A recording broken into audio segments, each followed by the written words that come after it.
जंगल एक ऐसी जगह है जो खुला होते हुए भी अपने अंदर कई सारे राज छुपाए हुए है। पेड़ों से भरा हुआ घना जंगल, एक ऐसी जगह जहां सिर्फ जंगली जानवरों का राज होता है। इसके अलावा एक और चीज है जिससे लोग डरते हैं, और वो ये कि जंगल कई सारी अनहोनी अनचाही घटनाओं का साक्षी होता है। कई सारे लोगों के दुख और दर्द को वो अपने अंदर समा लेता है। और ऐसे में अगर हम किसी जंगल के बारे में ठीक से जानते न हो, उससे जुड़े हादसों के बारे में हमें जानकारी न हो, तो ऐसे जंगल से दूर रहना ही अच्छा होता है। आज की कहानी रोहन और आरती की है। रोहन एक मल्टीनेशनल कंपनी में जॉब किया करता था। कुछ ही महीने पहले आरती उसी कंपनी में नई नई ज्वाइन हुई थी। आरती का ब्रेकअप होने के बाद रोहन उसके और करीब आने लगा था। रोहन एक अच्छा और समझदार लड़का था। उनकी दोस्ती हुए बस कुछ ही दिन हो गए थे और अब काम के बहाने वो दोनों ज्यादा मिलने लगे थे। दोस्ती प्यार में कब बदल गई उन्हें भी पता नहीं चला, और अब दोनों अकेले में मिलना चाहते थे, इस दुनिया से दूर किसी शांत जगह पर, जहां वो अपने प्यार में अलग अलग रंग भर सके। और इसलिए उन्होंने एक शांत जगह जाने का निर्णय लिया। रोहन ने एक अपनी पहचान की जगह को चुनना ठीक समझा। उसने सोचा कि घूमना फिरना भी हो जाएगा और मिलना भी।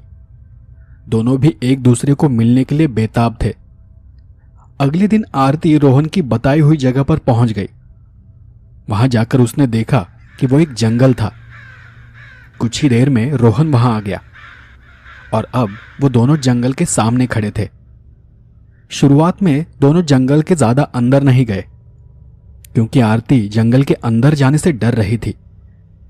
उसे कीड़े मकोड़ों से बहुत डर लगता था।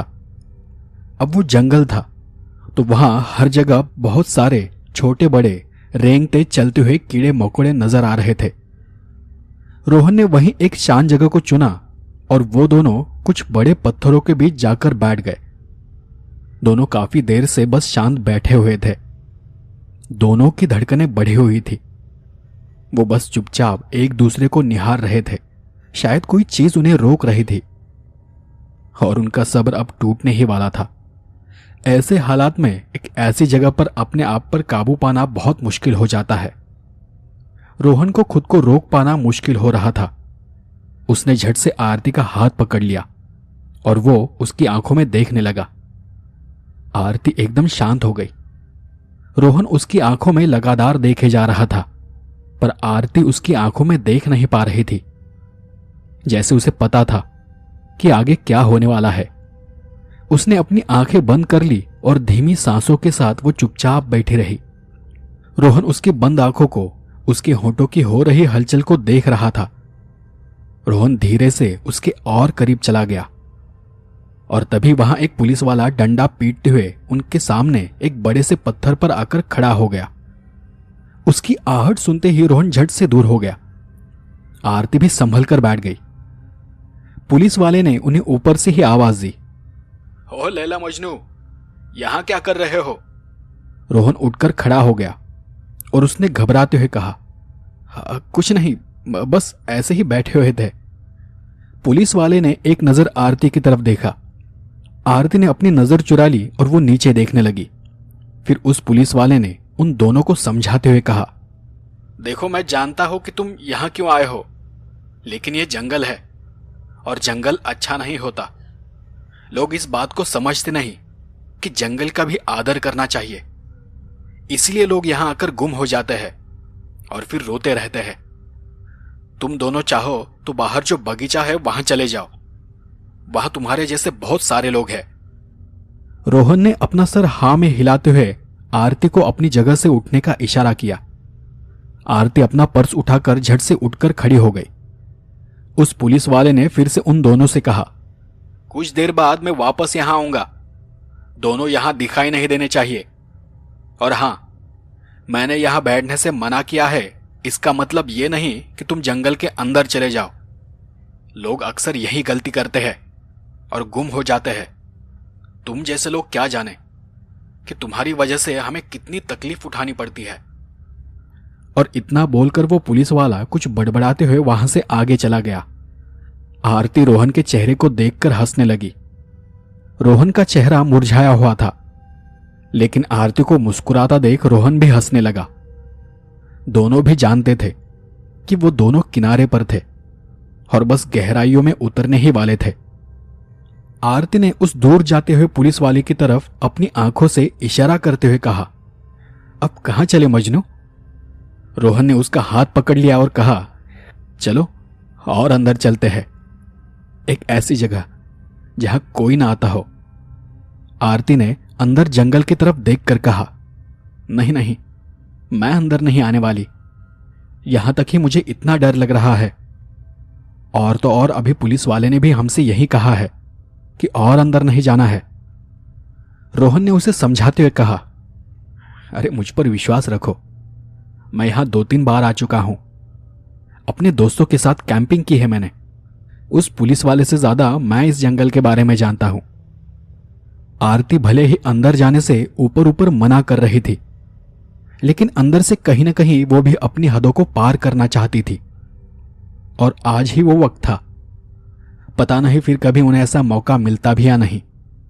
रोहन ने फिर उसे अपने पास खींचते हुए कहा, चलो भी, मैं तुम्हें हमारे कैंपिंग के किस्से सुनाता हूं।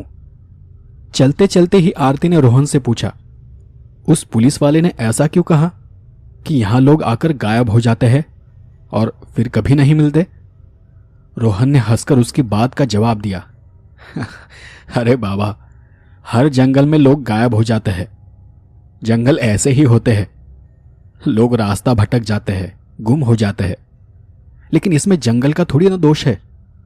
ये तो वो लोग जिम्मेदार है जो जंगल के बारे में बिना कुछ समझे, बिना कुछ जाने अंदर चले जाते हैं। आरती ने अपनी जगह पर रुकते हुए पूछा, और तुम कितना जानते हो इस जंगल के बारे में? रोहन ने आरती को फिर से अपने पास खींचकर कहा, बहुत कुछ। जितना मैं तुम्हारे बारे में जानता हूं उतना ही मैं इस जंगल को जानता हूं। अच्छा, वैसे तुम्हें पता है दुनिया में ऐसे कई सारे जंगल हैं जिनके बारे में वहां के लोगों में अजीबोगरीब बातें होती है। जैसे कि रोमानिया का एक जंगल है जहां घूमने वाले लोग कहते हैं कि उन्हें अजीबोगरीब आवाजें सुनाई देती है, अजीब सी परछाई दिखाई देती है। और एक जर्मनी में ब्लैक फॉरेस्ट नाम का जंगल है। असल में वो जंगल बहुत ऊंचे और घने पेड़ों से भरा हुआ है, इसलिए वहां दिन में भी अंधेरा होता है। इसी कारण उसे ब्लैक फॉरेस्ट नाम से बुलाते हैं। वहां के लोगों का भी दावा है कि उन्हें वहां चुड़ैल और भूत दिखाई देते हैं। वैसे ही ये जंगल है। इस जंगल का भी अपना एक राज है। उसकी बात सुनकर आरती ने कहा, और वो राज क्या है? कहते हैं कि यहां जो लोग गुम हो जाते हैं वो फिर कभी नहीं मिलते। यहां के लोगों से हमने कुछ कहानियां सुनी है। उनकी माने तो यहां कई साल पहले एक बुढ़िया रहा करती थी। यही जंगल के बीच में उसका घर था, जिसे किसी ने जला दिया था। पर आज भी जो लोग रास्ता भटक जाते हैं उन्हें वो घर दिखाई देता है। और अगर कोई गलती से उस घर में चला जाता है तो वो हमेशा हमेशा के लिए इस दुनिया से उस दूसरी दुनिया में चला जाता है, या ऐसा कहो कि वो वापस इस दुनिया में कभी नहीं आ सकता। उस बात को सुनकर आरती अपने आप में ही हंसने लगी और हंसते हुए उसने कहा, अगर अब तक कोई वापस नहीं आया है तो लोगों को कैसे पता चला कि ऐसी भी कोई जगह है? मतलब अगर कोई अंदर गया होगा तो वो अब तक अंदर ही होगा ना। तो सवाल यह है कि यहां के लोगों को उस दूसरी दुनिया के बारे में किसने बताया? रोहन भी उसकी बात सुनकर सोच में पड़ गया। हाँ, सही है, तुम्हारी बात में भी लॉजिक है। बातें करते करते वो दोनों जंगल में कितने अंदर चले गए थे उन्हें भी पता नहीं चला। अंदर जंगल जितना घना होता जा रहा था उतनी ही परछाइयों से अंधेरा बढ़ता जा रहा था। तभी दूर कहीं से उन्हें उल्लू की आवाज सुनाई पड़ी। उस आवाज को सुनकर आरती अपनी जगह पर ही रुक गई। रोहन ने उसके हाथ को दबाते हुए पूछा, क्या हुआ, डर लग रहा है क्या? आरती ने एक हल्की सी मुस्कुराहट से हाँ में सर हिलाकर जवाब दिया और तभी उसका ध्यान रोहन के पीछे चला गया। उसने किसी आदमी को पेड़ों के पीछे छुपते हुए महसूस किया। वो देख उसके चेहरे का रंग बदल गया। उसने घबराकर रोहन से कहा, रोहन, वहां पीछे कोई है? रोहन ने एक नजर पीछे गौर से देखकर पूछा, कहां? कौन? आरती ने फिर यहां वहां देखते हुए कहा, कोई आदमी था शायद, हमें देखकर छुप गया। रोहन ने फिर से गौर से देखा, पर वहां आसपास कोई नहीं था। कोई हलचल नहीं थी, कोई आवाज नहीं थी। उसी वक्त उन्हें दूर से एक पुकार सुनाई दी, मैं जानता हूं कि तुम दोनों अंदर हो। अब भी वक्त है, मेरे साथ चलो, नहीं तो तुम यहीं खो जाओगे। रोहन ने आरती को शांत करते हुए कहा, ये उस पुलिस वाले की आवाज है। वो हमें ढूंढता हुआ यहां तक आ गया है। चलो कुछ देर यहीं कहीं छुप जाते हैं। पकड़े गए तो खामखा पुलिस स्टेशन के चक्कर लगाने पड़ जाएंगे। और फिर दोनों भी कुछ ऊंचे बड़े पेड़ों के बीच जाकर छुप गए। उस पुकार के बाद फिर से सब कुछ शांत हो गया।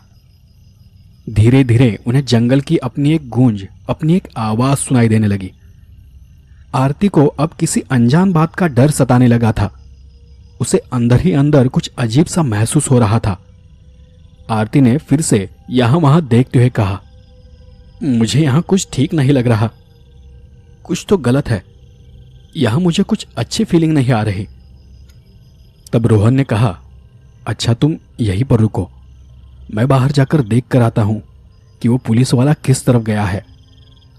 तब आरती ने रोहन के हाथ को पकड़कर उसे रोकते हुए कहा, नहीं, मुझे यहां अब सच में डर लग रहा है। रोहन ने आरती को हौसला देते हुए कहा, अरे बस 2 मिनट, मैं बस देख कर आता हूं और फिर हम किसी दूसरे रास्ते से यहां से बाहर चले जाएंगे, ठीक है? इतना बोलकर रोहन उठकर वहां से चला गया। आरती वहीं पर झाड़ियों के बीच छुपकर बैठी हुई थी। डर के मारे वो बार बार अपने आसपास देख रही थी। वहां बहुत सी घनी झाड़ियां थी। किसी राक्षस की तरह खड़े ऊंचे बड़े पेड़ थे। उस वक्त उसका ध्यान जमीन पर पड़े किसी लाल चीज पर चला गया। वो किसी बेर जैसा फल था। उसने उस फल को हाथ में उठा लिया। वो फल बिल्कुल ही किसी बेर जैसा दिखाई दे रहा था। आरती ने उसे अपनी उंगलियों से दबाकर देखा और फिर उसे सूंघा। उसकी महक ठीक किसी फल जैसी थी और उसने अनजाने में उस फल को थोड़ा चख कर देखा। उस फल को चखते ही आरती को अपनी जीभ पर जलन सी होने लगी। उसने जल्दी जल्दी में उस फल को थूक दिया। उसी पल उसका ध्यान सामने घने पेड़ की तरफ चला गया। देखा कि फिर से कोई परछाई उसे देखकर उन पेड़ों के पीछे छिप गई। आरती ने वहां से उठना चाहा। उसे महसूस हुआ कि वो वहां से उठ नहीं पा रही। उठने की कोशिश करते करते उसकी आंखें गोल गोल घूमने लगी। उसे चक्कर सा आने लगा था। फिर भी वो किसी तरह लड़खड़ाते हुए उठकर खड़ी हो गई और पेड़ों के सहारे यहां वहां भागने लगी। वो भागते हुए रोहन को पुकार रही थी, लेकिन उसमें इतनी ताकत नहीं थी कि वो ऊंची आवाज में उसे पुकार सके। आरती को यह पता नहीं था कि उसने जिस फल को चखा था वो एक जहरीला फल था। उसकी ताकत अब धीरे धीरे खत्म हो रही थी। उसे पता तक नहीं था कि वो किस तरफ दौड़ रही थी। इसी बीच आरती किसी पत्थर से टकराकर लड़खड़ाते हुए नीचे गिर पड़ी। उसकी आंखों के सामने सब कुछ धुंधलाता जा रहा था। किसी की पुकार उसे कानों में सुनाई पड़ रही थी, पर वो उसे जवाब देने में नाकाम थी। रोहन उसे पुकार रहा था, उसे ढूंढ रहा था, और तब कोई था जो उसके पास खड़ा था। पास होकर भी आरती उसके चेहरे को ठीक से देख नहीं पा रही थी। उस जहर का असर उसकी आंखों पर भी पड़ा था। उसे लग रहा था कि शायद वो रोहन है। इसलिए आरती ने एक आखिरी बार मदद के लिए अपने दोनों हाथ ऊपर उठाए और अगले ही पल दोनों हाथ बेजान होकर फिर से नीचे गिर पड़े। उसकी आंखों के सामने अंधेरा छाने लगा था और धीरे धीरे वो पूरी तरह से बेहोश हो गई। दूसरी तरफ रोहन उसे ढूंढते हुए फिर उसी जगह पर आ गया था। 2 मिनट में आरती कहां गायब हो गई उसे पता ही नहीं चला। न उसने उसकी कोई आवाज सुनी थी और न उसे कहीं जाते हुए देखा था। रोहन उसे उस जगह पर ना पाकर बहुत डरा हुआ था और वहां खड़े होकर वो उसे जोर जोर से आवाज देने लगा। आरती, प्लीज मजाक मत करो, बाहर आ जाओ, नहीं तो मैं तुम्हें यहीं छोड़कर यहां से चला जाऊंगा। लेकिन आरती की कोई आवाज नहीं आई। सब कुछ पहले जैसे ही शांत था। ये जंगल ऐसे ही होते हैं। ये इतनी शांति से लोगों को निगल जाते हैं कि किसी को पता तक नहीं चलता। न कोई आवाज, न कोई आहट। काफी देर बाद आरती को होश आ गया। आंख खुलते ही वो हड़बड़ाकर उठकर बैठ गई।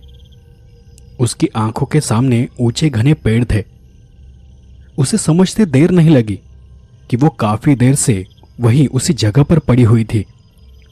उसके हाथ पांव अकड़ चुके थे, दर्द हो रहे थे। रोहन अब तक वहां नहीं आया था। वो वहीं से जोर जोर से रोहन को पुकारने लगी, पर कहीं से कोई जवाब नहीं आया। वो याद करने की कोशिश कर रही थी कि उसके साथ आखिर हुआ क्या था, पर उसे कुछ ठीक से याद तक नहीं आ रहा था। शायद उस फल का असर अब भी उसके दिमाग पर था।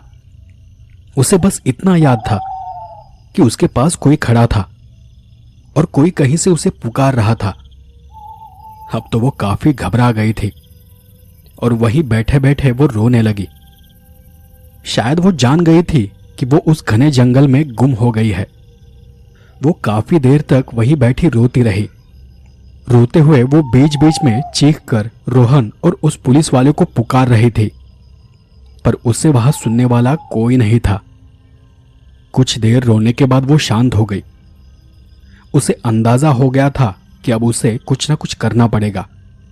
उसने महसूस किया कि अब अंधेरा पहले से ज्यादा है। डर के मारे उसने अपनी घड़ी में देखा। शाम के 4:30 बज रहे थे। मतलब पिछले 3-4 घंटों से वो बेहोशी की हालत में वहीं पर थी। आरती उठकर खड़ी हो गई। उसके हाथ पैरों में जान आ गई थी। जानवरों की आवाजें भी अब उसे पहले से ज्यादा साफ सुनाई दे रही थी। वो जानती थी कि अगर उसे बचना है तो जल्द से जल्द उसे यहां से बाहर निकलना होगा, वरना अंधेरा और घना होता जाएगा और उसी के साथ उसका बाहर निकलना मुश्किल। इतना सोचकर आरती तेजी से उन पेड़ों के और उन घनी झाड़ियों के बीच से चलने लगी। कुछ अंतर पार करने के बाद उसे पेड़ों के बीच से दूर एक घर नजर आने लगा। आरती कुछ कदम तेजी से उस घर की तरफ चली गई, पर जैसे ही वो उस घर के पास पहुंची उसे रोहन की कही एक बात याद आ गई। रोहन ने उसे बताया था कि इस घने जंगल में एक घर है जहां एक बुढ़िया रहती है और जो भी उस घर के अंदर जाता है वो वापस बाहर कभी नहीं आता। वो बात याद आते ही आरती फिर से पीछे मुड़ गई। उसने सोचा कि यहां रुकने से अच्छा है कि वो जंगल से बाहर जाने का रास्ता ढूंढे। कोई ना कोई रास्ता, कोई ना कोई इंसान उसे जरूर मिल जाएगा।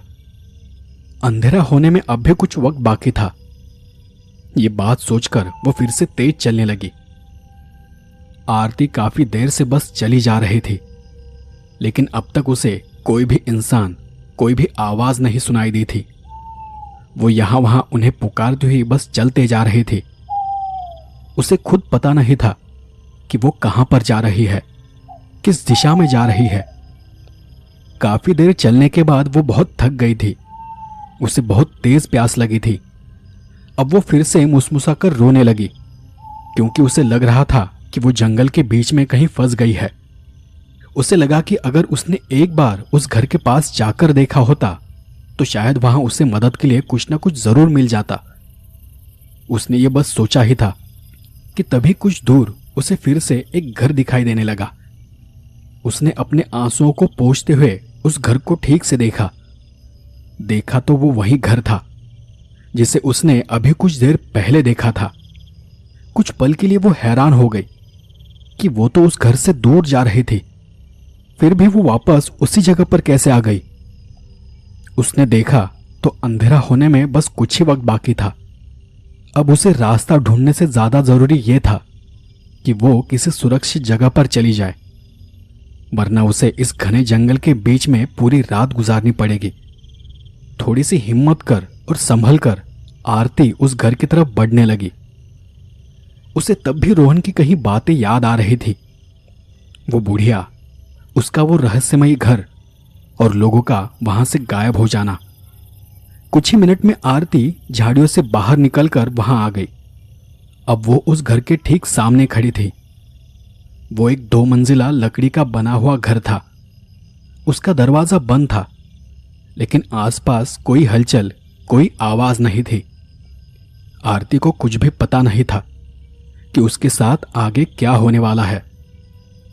दरवाजे के पास जाने से पहले उसने एक बड़ी सी लकड़ी उठाई और उसे उठाकर उसने अपने पीछे छुपा लिया।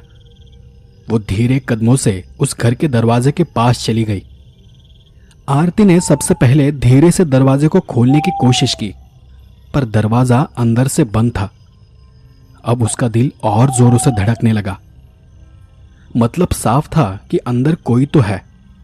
उसने एक हाथ से डंडे को कसकर पकड़ लिया और अपने दूसरे हाथ से उस दरवाजे को हल्के से बजाते हुए उसने आवाज दी, कोई है अंदर? कोई है क्या? वो अपनी सांसें रोककर अंदर से आती किसी आहट को सुनने की कोशिश करने लगी, पर अंदर कोई हलचल नहीं हुई। उसने फिर से दरवाजे को पीट कर आवाज दी, कोई है क्या? मुझे मदद की जरूरत है। इस बार उसने अंदर से एक करकराने की आवाज सुनी। मतलब अंदर कोई हलचल हो रही थी। उस हलचल को सुनकर आरती फिर से शांत हो गई। अंदर से आती लकड़ी की आवाज धीरे धीरे उसकी ओर बढ़ रही थी। कोई था जो धीरे धीरे कदमों के साथ दरवाजे की तरफ चला आ रहा था। उस आवाज को सुनकर आरती ने दोनों हाथों से लकड़ी को कसकर पकड़ लिया। इतने में वो आवाज दरवाजे के पास आकर रुक गई। कोई अंदर दरवाजे के पास खड़ा था। वो अपनी सांसें रोककर हिम्मत से वहां खड़ी थी। फिर कुछ करकराने पर वो 2 कदम पीछे हट गई, ताकि कुछ गड़बड़ हो जाए तो वो पूरी ताकत से हमला कर सके। उस करकराती आवाज के साथ ही उस घर का दरवाजा खुल गया। आरती हमला करने के लिए तैयार खड़ी थी, लेकिन तभी उसने देखा कि अंदर कोई बुजुर्ग आदमी खड़ा है। उनका झुर्रियोंदार हाथ दरवाजा खोलते हुए थरथरा रहा था और वो अपनी बूढ़ी आंखों को बारीक करते हुए उसे देखने की कोशिश कर रहे थे। वो देख अपने आप ही आरती की उस लकड़ी पर जो पकड़ थी वो ढीली हो गई। तब उस आदमी ने शांत और धीमी आवाज में पूछा, क्या हुआ लड़की? कौन हो तुम? आरती को अंदाजा हो गया था कि उसे वहां उतना खतरा नहीं है जितना वो सोच रही थी। उस बूढ़े को देख आरती ने राहत की सांस ली और उन्हें कहा, अंकल, मैं यहां इस जंगल में गुम हो गई हूं, रास्ता भटक गई हूं। काफी देर से मैं जंगल के बाहर जाने का रास्ता ढूंढ रही हूं, पर पता नहीं चल रहा कि मुझे कहां से और किस तरफ से जाना है। उस बूढ़े ने उसे अपने पास आने का इशारा किया। पास आने के बाद उसने फिर से गौर से आरती को देखा। ठीक है, तुम चाहो तो यहां आज रात रुक सकती हो। आरती को तब एक बात याद आ गई। जो भी उस घर के अंदर जाता है वो हमेशा हमेशा के लिए गायब हो जाता है। शायद आरती अब भी उस बूढ़े से और उस घर से डर रही थी। तब आरती ने झट से जवाब में कहा, नहीं नहीं, मतलब अगर आप मुझे जंगल के बाहर छोड़ सके तो बहुत मेहरबानी होगी आपकी। उसकी बात सुनकर बूढ़ा अपने आप में ही हंसने लगा।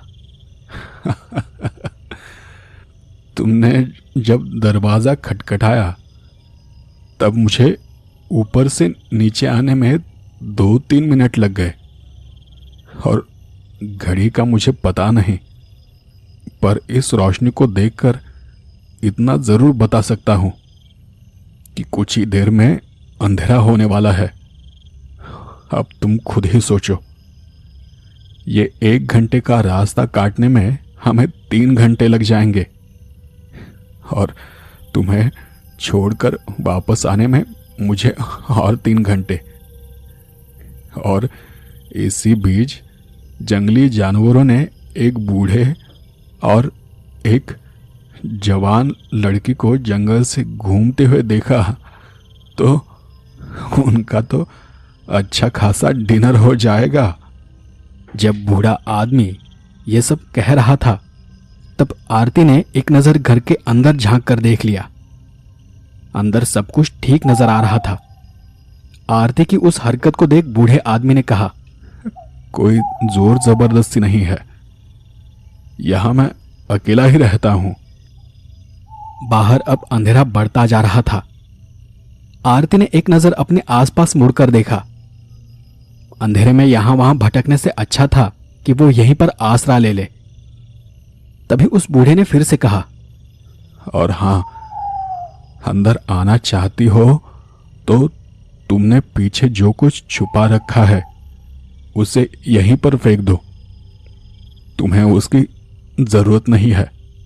उस बात को सुनकर आरती थोड़ी चौंक गई और हैरान होकर उसने पूछा, आपको कैसे पता कि मेरे हाथ में कुछ है? उस बूढ़े ने फिर हंसकर जवाब दिया, बेटा, पिछले कई सालों से मैं यहां रह रहा हूं। आज तक जो भी रास्ता भटक कर यहां आया है वो ऐसे ही आया है, इसमें हैरानी की कोई बात नहीं। बूढ़े की बात सुनकर उसका डर दूर भाग गया। फिर आरती ने भी हंसते हुए उस लकड़ी को दूर फेंक दिया। आरती घर के अंदर चली गई। उसने चौखट के अंदर कदम रखते ही तेजी से नजर घुमाकर पूरे घर को देख लिया। असल में वो देखना चाहती थी कि वहां उसे कोई खतरा तो नहीं। वहां एक कोने में एक लकड़ी का टेबल था, वहीं पास में 2 कुर्सियां थी। एक कोने में एक आराम कुर्सी भी थी। वहीं पास की दीवार पर कुछ कपड़े लटक रहे थे और कुछ पुराना सामान था। एक जगह पर एक तस्वीर लगी थी जो शायद उस बूढ़े और उसकी पत्नी की थी। दूसरी तरफ एक छोटा सा किचन था जहां कुछ पुराने बर्तन, कुछ जरूरी सामान था। वहीं एक बर्तन में अलग अलग तरह के जंगली फल रखे हुए थे। वो सब देख उसे और राहत महसूस हुई। वो घर सच में किसी आम इंसान का घर लग रहा था। तब उसकी नजर एक बर्तन पर चली गई जिसमें पानी भरकर रखा हुआ था। पानी को देखकर आरती ने झट से उस बर्तन को उठा लिया और फिर से किसी तरह की सोच में पड़ गई। तब उस बूढ़े ने उससे कहा, नदी का साफ पानी है, तसल्ली से पी सकती हो। जिस फल को उसने बेर समझकर खाया था उसे खाने के कारण ही वो ऐसे हालात में फंस चुकी थी। तब से उसे जंगल की हर चीज से डर लगने लगा था। लेकिन उस बूढ़े आदमी की बात सुनते ही उसने गटगट पानी पी लिया। पानी पीकर आरती एक जगह पर शांत बैठ गई। फिर उसने थोड़ा मुस्कुराकर कहा, माफ करना अंकल, मैंने खामखा आप पर शक किया। बूढ़े ने किचन की तरफ जाते हुए उससे कहा, इसमें तुम्हारा कोई दोष नहीं है, जंगल जगह ही ऐसी है। यहां हर जगह कई सारे अनजान खतरे होते हैं। तुम्हारी जगह मैं होता तो शायद मैं भी वही करता। बूढ़े ने किचन से एक बर्तन उठाकर आरती के सामने रख दिया और उससे कहा, शायद तुम्हें भूख भी लगी होगी। इनमें जंगल के तरह तरह के फल है।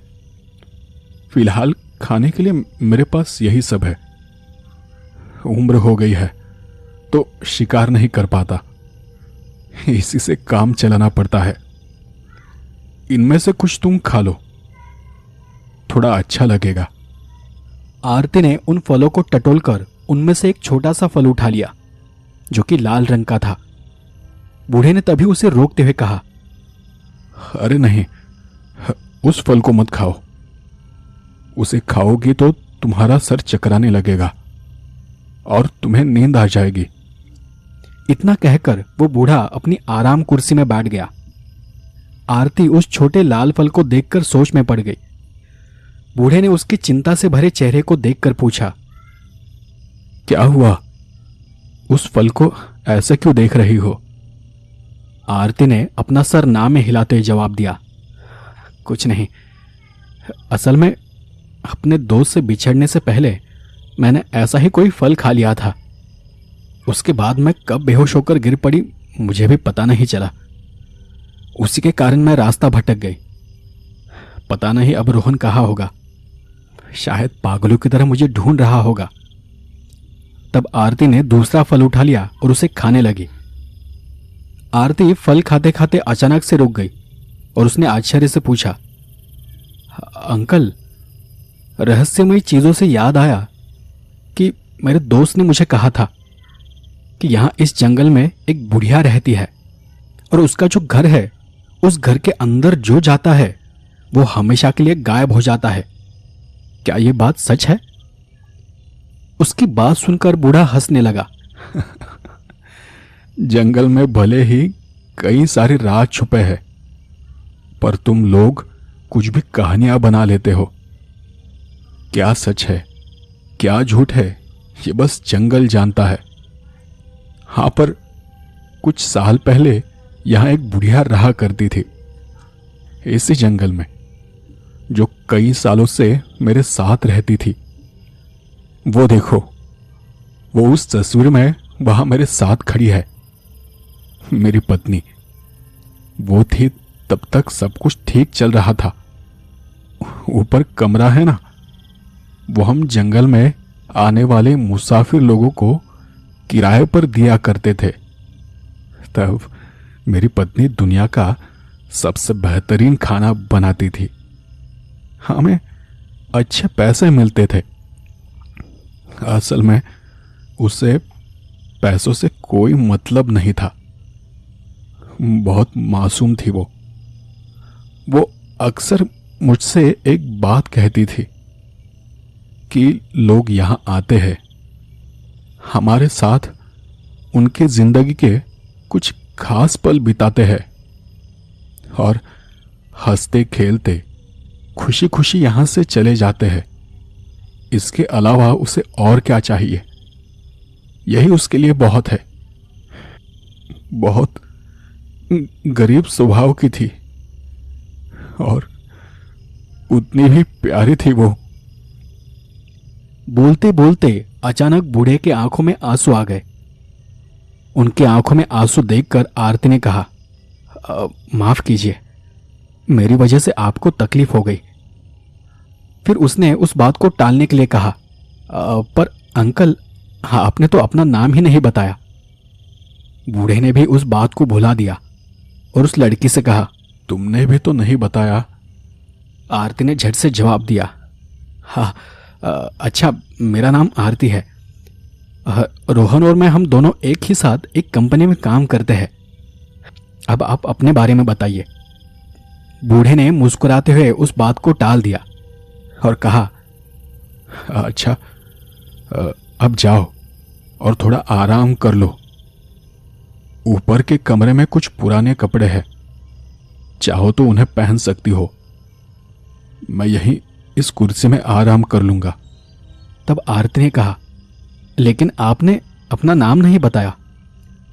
बूढ़े ने उसकी बात को अनसुना करते हुए अपनी आंखें बंद कर ली और वो उस आराम कुर्सी को झुलाने लगा। आरती ने सोचा कि उन्हें नींद आ रही है। अब वो खुद को बहुत सुरक्षित महसूस कर रही थी। वो धीमी आवाज में उन्हें बस थैंक्स बोलकर ऊपर चली गई। अंधेरा बहुत घना हो चुका था। वैसे तो रात के सिर्फ 8 बज रहे थे, पर अंधेरा इतना ज्यादा था जैसे आधी रात हो चुकी हो। ऊपर जाकर आरती बेड को झटककर उस पर लेट गई। उस नरम मुलायमदार बिस्तर पर लेटते ही उसके शरीर को आराम महसूस होने लगा। वो शांति से अपनी आंखें मूंदकर पड़ी रही। आंखें बंद करते ही एक परछाई उसकी आंखों के सामने चमक उठी और पल भर में गायब हो गई। आरती अपनी आंखें खोलकर यहां वहां देखने लगी। उस पल उस परछाई को देखकर उसका दिल जोर जोर से धड़कने लगा था, पर उसे लगा कि शायद बहुत ज्यादा डर के कारण उसे यह भ्रम हो रहा है। उसने फिर से अपने आप को शांत किया और फिर से वो सोने की कोशिश करने लगी। उसने फिर से आंखें बंद की और उसे फिर वही चेहरा, वो परछाई नजर आने लगी, जैसे कोई उसके पास खड़ा था। तब उसे याद आ गया कि जब वो बेहोश हो रही थी, तब उसने जिस आदमी को अपने पास खड़ा देखा था, वो रोहन नहीं था, वो यही बूढ़ा आदमी था। आरती ने अपने दिमाग पर और जोर डाला। उसे बार बार ये लग रहा था कि शायद उसे भ्रम हो रहा है, लेकिन फिर भी हर बार उसे उसी बूढ़े का चेहरा नजर आ रहा था। अब वो उठकर बैठ गई। तभी उसे कहीं से किसी की पुकार सुनाई देने लगी। कोई जानी पहचानी सी आवाज थी वो। उसने गौर से उस पुकार को सुनने की कोशिश की। वो पुकार रोहन की थी। रोहन और दूसरे कुछ लोग उसे ढूंढते हुए पुकार रहे थे, पर वो इस बात को लेकर घबराई हुई थी कि बेहोश होने से पहले उसने उसी बूढ़े आदमी को देखा था। उसने ऊपर की खिड़की को खोलना चाहा, पर वो खिड़की नहीं खुली। वो पूरी ताकत लगाकर खिड़की खोलने की कोशिश करने लगी, पर खिड़की जरा भी नहीं हिली। फिर वो घबराकर नीचे चली गई। नीचे जाते ही उसने देखा कि वो बूढ़ा आदमी अपनी आराम कुर्सी में बैठा झूल रहा था। आरती ने उसके पास जाते हुए कहा, मेरा दोस्त मुझे ढूंढते हुए यहां तक आ गया है, मुझे बाहर जाना होगा। इतना बोल उसने दरवाजा खोलना चाहा, पर दरवाजा नहीं खुला। आरती दरवाजा खोलने के लिए झटपटाने लगी। ऊंची आवाज में रोहन को, पुलिस को पुकारने लगी, पर सब कुछ नाकाम था। अब वो बहुत ज्यादा घबरा गई थी। वो उस बूढ़े के सामने रो रो कर गिड़गिड़ाने लगी, मुझे बाहर जाना है, दरवाजा खुल क्यों नहीं रहा, वो मेरी आवाज को क्यों नहीं सुन पा रहे। झूलती हुई आराम कुर्सी अपने आप रुक गई और एक अजीब सी आवाज में उस बूढ़े ने कहा, मैंने तुम्हें पूरी कहानी नहीं सुनाई। आरती ने घबराकर पूछा, कैसी कहानी? उस घर की कहानी, उस बुढ़िया की कहानी सुनना चाहोगी? आरती ने अपना सर ना में हिलाया और वो घबराकर दरवाजे के पास चली गई। लेकिन फिर भी वो बूढ़ा उसकी कहानी को सुनाता रहा। एक रोज एक लड़का और एक लड़की उस बुढ़िया के घर चले आए थे। उन्होंने उस बुढ़िया को कुछ पैसे दिए और उनके रहने का और खाने का इंतजाम करने को कहा। बुढ़िया उनके आने से हमेशा की तरह खुश हो गई थी। उसने उन पैसों को अपने एक डिब्बे में रख दिया और वो खाने का इंतजार करने में लग गई। लेकिन उस लड़के ने उसे पैसे रखते हुए देख लिया था। दिन भर बूढ़े के साथ यहां वहां घूमने और मौज करने के बाद वो दोनों लड़का लड़की घर वापस आ गए। घर आने के बाद उन्होंने बुढ़िया के हाथ का बेहतरीन खाना खा लिया और खाना खाकर वो सो गए। उस रात जब वो बूढ़ा और वो बुढ़िया सो रहे थे, तब उस लड़के ने उनके घर से पैसे चुराने की कोशिश की। बूढ़े ने वो देख लिया। बुढ़िया ने भी देख लिया था, लेकिन बुढ़िया ने उस बूढ़े से कहा, उसे पैसे ले जाने हैं तो जाने दीजिए, शायद उसे हमसे ज्यादा जरूरत होगी।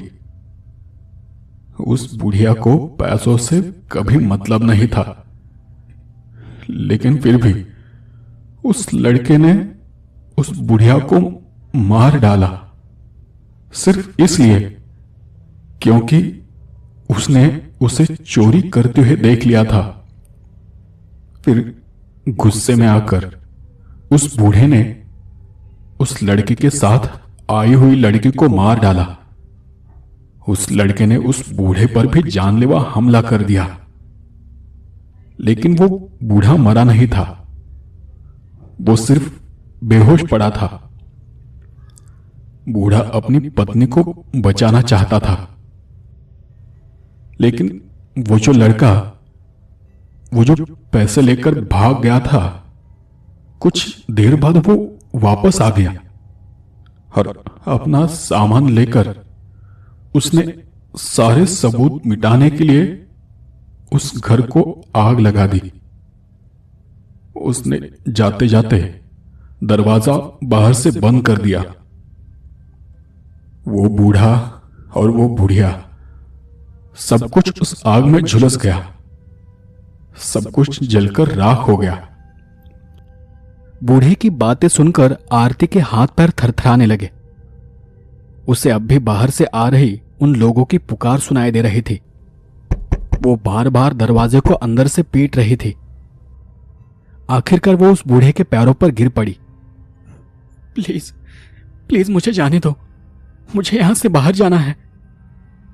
आरती अपने आंसुओं से भरी आंखों को बंद कर उस बूढ़े के सामने गिड़गिड़ा रही थी। तब उस बूढ़े ने एक आखिरी बात कही। तुम्हारे दोस्त ने ठीक कहा था, इस जंगल में एक रहस्यमयी घर है। बस एक बात उसे पता नहीं थी कि यहां कोई बुढ़िया नहीं बल्कि एक बूढ़ा रहता है जो कि राह भटके मुसाफिरों को अपनी मंजिल तक पहुंचाता है।